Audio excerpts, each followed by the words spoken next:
होलिन हार्ट की समस्या। होलिन हार्ट की समस्या आप लोगों को जानकारी है, मैंने आपको बताया था कि प्रेगनेंसी के दौरान अगर मदर को फॉलिक एसिड की डेफिशिएंसी होती है तो होलिन हार्ट होने के चांसेस हैं। तो होलिन हार्ट होने के चांसेस हैं जब प्रेगनेंसी में मदर को फॉलिक एसिड की डेफिशिएंसी होती है। तो इस समस्या को ठीक करने के लिए हमारे पास न्यूरोथेरेपी में फॉलिक एसिड ट्रीटमेंट है, यानी कि फॉलिक एसिड ट्रीटमेंट हमें देना चाहिए। दूसरा, फॉलिक एसिड ट्रीटमेंट के साथ-साथ हमारे को विटामिन बी12 फार्मूला भी देना चाहिए। ये भी हमारे पास है, विटामिन बी12 फार्मूला। तीसरा, मल्टी विटामिन फार्मूला भी देना चाहिए, जिसमें हमारे दोनों ही विटामिन्स कवर हो जाते हैं। फॉलिक एसिड मल्टी विटामिन में हमारा ज्यादातर जो कवर होता है वो विटामिन बी12 कवर होता है, तो ये भी देना है। ठीक, ये डायरेक्ट मैं बीमारी के ट्रीटमेंट बता रहा हूँ, लेकिन इसके पहले हमें क्या करना है, पहले 2 स्टेप ये भी आप लोगों को जानकारी है। पहले 2 स्टेप में क्या होता है कि सबसे पहले हमें पेशेंट के पेट को ठीक करना है, पेन पॉइंट्स पर काम करना है। तो फर्स्ट स्टेप जो भी कभी भी ट्रीटमेंट आप किसी का भी करें, किसी भी बीमारी में करें, क्योंकि आपकी बीमारी को ठीक करने के लिए उसको जो भी रॉ मटेरियल चाहिए, उसको जो भी पोषण चाहिए, जो भी पीछे से सप्लाई चाहिए, वो सब आपका पेट ही आपको दिलाएगा। तो फर्स्ट स्टेप जब आपका ट्रीटमेंट का यही होता है कि आपका पेट ठीक होना चाहिए। तो पेट ठीक यानी कि पेट के दर्द बिल्कुल भी नहीं होना चाहिए, किसी भी पार्ट में नहीं होना चाहिए। हम न्यूरोथेरेपी में पेट को फिजिकली ही डायग्नोज कर सकते हैं। हम देख तो सकते नहीं भाई लिवर ठीक से काम कर रहा है नहीं कर रहा, गॉल ब्लैडर ठीक से काम कर रहा है नहीं कर रहा, ये हम आंखों से तो देख नहीं सकते, तो इसके लिए प्रॉपर डायग्नोज होते हैं। अगर हमारे पास वो पेशेंट डायग्नोज लेकर आया है, यानी कि रिपोर्ट्स लेकर आया है, सीटी स्कैन करा के लेके आया है, अल्ट्रासाउंड करा के लेके आया है, एलएफटी केएफटी करा कर लेके आया है, ईसीजी करा कर लेकर आया है, तो हम उन रिपोर्ट्स के आधार पर भी ट्रीटमेंट डिसाइड करेंगे। तो और नहीं लेकर आए हैं तो हमारा जो ट्रीटमेंट है वो हम डिसाइड करेंगे, जिसमें सबसे पहले आपको ये पता होगा कि हम पेट के पेन पॉइंट्स को ठीक करते हैं। पेट के पेन पॉइंट्स को ठीक करते हैं, यानी कि पेट को ठीक करते हैं, पहला। दूसरा, हम एसिड और अल्कलाइन को बैलेंस करेंगे।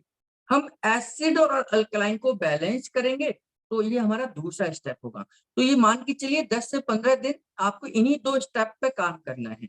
पेट के सभी पॉइंट्स को ठीक करना है, पेट को ठीक करना है, एसिड अल्कलाइन को बैलेंस करना है। ये 2 स्टेप में पहले हम बीमारी पर काम करेंगे। तीसरा स्टेप यानी 15 दिन के बाद हम बीमारी का काम करेंगे, यानी कि जो मैंने अभी आपको जितने फॉर्मूले बताए थे, folic acid treatment, vitamin B12 formula, आपका मल्टीविटामिन फॉर्मूला, ये तीसरा स्टेप था जब आप ये 2 स्टेप कंप्लीट कर चुके होते हैं। हार्ट में और कौन सी समस्या आती है, कोलेस्ट्रॉल बढ़ जाता है, तो कोलेस्ट्रॉल को डाउन करने के लिए एक कार्डियक ट्रीटमेंट है हमारे पास। कोलेस्ट्रॉल को डाउन करने के लिए कार्डियक ट्रीटमेंट है ना, कार्डियक ट्रीटमेंट हम देंगे। और एंजाइना पेन होता है लोगों को, क्या चेस्ट पेन होता है, एंजाइना यानी कि हार्ट पेन करने लग जाता है, लेफ्ट साइड में पेन आने लग जाता है, उंगली में झंझनाहट चली जाती है, इसको एंजाइना पेन कहते हैं। चेस्ट में पेन होगा, शोल्डर में पेन होगा, पीछे पीठ में दर्द होगा, हमारे हाथ में दर्द होते हुए इन 2 उंगलियों में चला जाता है, सबसे छोटी उंगली और बाजू वाली उंगली। ये एंजाइना पेन का सिम्टम्स है। तो न्यूरोथेरेपी में एंजाइना ट्रीटमेंट भी है। तो न्यूरोथेरेपी में एंजाइना फॉर्मूला भी है इस एंजाइना पेन के लिए। ठीक, कोलेस्ट्रॉल के लिए हो गया, होलिन हार्ट के लिए हो गया, एंजाइना पेन के लिए हो गया, या खून गाढ़ा हो रहा है, खून गाढ़ा हो रहा है, तो भी हमारे पास ट्रीटमेंट है कि पहले उस खून को पतला करेंगे, यानी कि पी हेपरिन का काम करेंगे। खून पतला करने के लिए बाहर से भी जो मेडिसिन दी जाती है वो भी खून को पतला करने के लिए हेपरिन ही बनाती है, तो हम हेपरिन फॉर्मूले देंगे। तो पी हेपरिन इसमें मेन है। हेपरिन फॉर्मूला देने के साथ साथ बॉडी से यानी कि ब्लड से टॉक्सिन्स को बाहर भी निकालेंगे। उन बाहर निकालने के लिए, बॉडी से टॉक्सिन को बाहर निकालने के लिए हम किडनी क्लियर फॉर्मूले का इस्तेमाल करते हैं। किडनी क्लियर फॉर्मूले का इस्तेमाल करेंगे, तो P heparin plus kidney clear आपके खून को पतला करने का काम करता है ना? तो ये हार्ट से रिलेटेड ये भी समस्या है। हार्ट से रिलेटेड एक और समस्या कई बार आती है कि वाल्व लूज हो जाते हैं, वाल्व वीक हो जाते हैं। तो उस कंडीशन में हमने बॉडी के जो मसल्स हैं ये लूज हो जाते हैं, बॉडी के अंदर एसिड की मात्रा बढ़ने से ऐसा होता है, तो एसिड और अल्कलाइन को हम बैलेंस कर कर इनके मसल्स को श्रिंक कर सकते हैं और आपके वाल्व को भी ठीक कर सकते हैं। तो ये कुछ समस्याएं हार्ट से रिलेटेड है। ब्लॉकेज कहीं हो जाए तो हम हेपरिन का इस्तेमाल ही करेंगे, कार्डियक ट्रीटमेंट का इस्तेमाल करेंगे। कार्डियक ट्रीटमेंट में लास्ट में जो आपका पी हेपरिन आता ही है, जो ब्लॉकेज को खोलने का काम करता है। और हार्ट में बहुत लेवल तक न्यूरोथेरेपी कामयाब है। बहुत सारे पेशेंटों को, हार्ट के पेशेंटों को जहां पर स्टेंट डालने की आवश्यकता थी, इमरजेंसी नहीं थी, क्योंकि हार्ट की दिक्कत क्या है, ज्यादातर हमें तब पता चलता है जब इमरजेंसी में चले जाते हैं।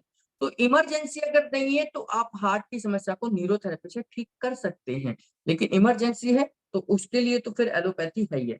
हम ये मानते हैं कि इमरजेंसी केवल को ही हैंडल करने के लिए एलोपैथी बनी है, बाकी सभी समस्याओं को हम न्यूरोथेरेपी से भी ठीक कर सकते हैं।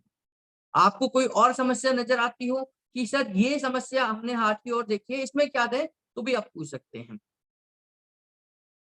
कई लोगों को फैन होता हुआ देखा गया है, यानी कि तली हुई चीजें खा लेते हैं। कई लोग शादी ब्याह में चले जाते हैं, पार्टी में चले जाते हैं, और वो खाने के बाद बदहजमी हो जाती है, गैस क्रिएट होती है, जलन होने लग जाती है, और गैस की वजह से आपको चेस्ट पेन भी आ सकता है।